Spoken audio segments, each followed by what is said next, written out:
بسم اللہ الرحمن الرحیم۔ السلام علیکم ورحمۃ اللہ وبرکاتہ۔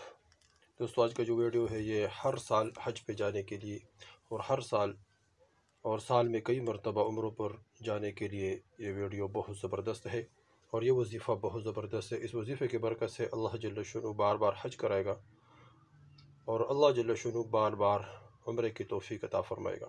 اسباب اللہ جل شانہ بناتے ہیں۔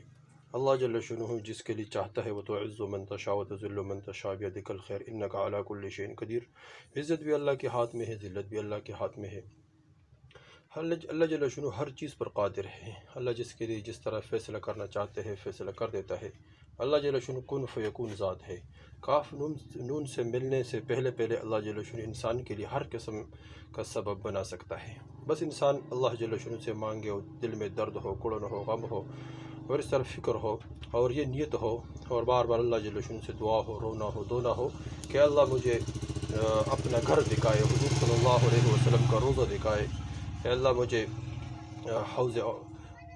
حوض ہے حضور صلی اللہ علیہ وسلم نے جس کے بارے میں فرمایا کہ زمزم کا کنواں، اس کنویں تک مجھے پہنچا دے، وہ پانی مجھے پلا دے، اور حضور صلی اللہ علیہ وسلم کا روضہ نصیب فرمائے، حضور صلی اللہ علیہ وسلم کا جو روضے کا دیدار ہے وہ نصیب فرمائے، اور بیت اللہ دکھائے، مسجد نبوی دکھائے جس پر حضور صلی اللہ علیہ وسلم، جس مسجد میں حضور صلی اللہ علیہ وسلم ہوا کرتے تھے، اور اس طرح بیت اللہ کی طواف نصیب فرمائے، بیت اللہ کی طرف دیکھنا یہ نصیب فرمائے۔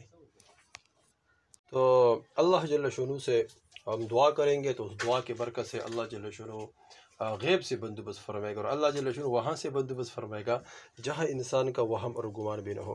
یہ اللہ جل شانہ وہ ناممکن کام جو انسان کے لیے ناممکن ہو لیکن اللہ کے لیے کوئی ناممکن نہیں۔ اللہ جل شانہ کے لیے ہر ناممکن کام ممکن ہے۔ دعا کے ذریعے سے اللہ جل شانہ نے صحابہ کرام رضی اللہ عنہ کے زمانے میں ایسے کام اور ایسے اللہ جل شانہ نے برکات دکھائے کہ انسان دنگ رہ جاتا ہے۔ عبداللہ بن عباس رضی اللہ عنہ فرماتے کہ عمر رضی اللہ عنہ ایک مرتبہ فرمایا کہ آؤ ہم اپنی قوم کی زمین کی طرف چلتے ہیں، یعنی ذرا اپنے دیہات دیکھ لیتے۔ چنانچہ ہم لوگ چل پڑے۔ فرمایا کہ حضرت ابی بن کعب رضی اللہ عنہ کی جماعت بھی پیچھے رہ گئے تھے۔ اتنے میں ایک بادل تیزی سے آیا اور برسنے لگا، تو ابی بن کعب رضی اللہ عنہ دعا مانگی کہ اللہ اس بارش کی تکلیف سے ہمیں بچا دے، یعنی ہمیں اس بارش سے بچا دے۔ تو بارش میں چلتے تھے، بارش میں، لیکن بارش کا اثر اور بارش ان پر نہیں ہوا کرتا تھا۔ تو یہ باقی ساتھی سے جب آگے مل کر تو انہوں نے کہا یہ کیسے، ہم تو بارش سے بھیگ گئے۔ انہوں نے فرمایا کہ ہم نے دعا مانگی، تو دعا کے ذریعے سے اللہ جل شانہ ان کو بارش کے جو اثرات ہے اور بارش کے جو اس سے اللہ جل شانہ ان کی حفاظت فرمائی۔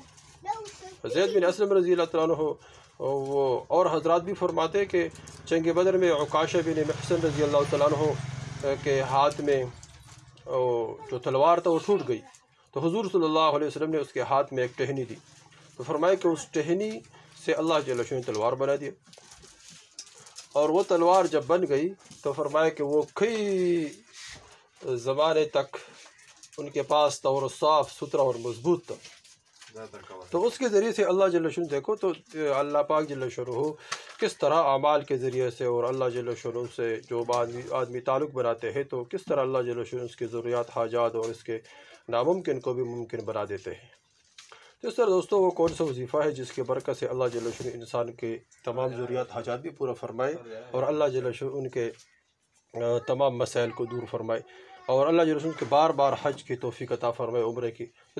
دوستو بہت آسان وظیفہ، ہر نماز کے بعد 7 مرتبہ یا حی یا قیوم یا ذی الجلال والاکرام، اور 7 مرتبہ ہر نماز کے بعد یہ پڑھے، اور ہر نماز کے بعد 7 مرتبہ یہ دعا بھی کرے اور اللہ جل شانہ سے مانگے بھی، اور یہ درود شریف بھی پڑھے 7 مرتبہ، صلی اللہ علی حبیب سیدنا محمد وآلہ واصحابہ وسلم۔ 7 مرتبہ درود شریف اور 7 مرتبہ یہ دعا پڑھے یا حی یا قیوم یا ذی الجلال والاکرام، تو انشاءاللہ، اور پھر اللہ جل شانہ سے دعا مانگے تو اس کے برکت سے اللہ جل شانہ غیب سے بندوبست فرمائیں گے۔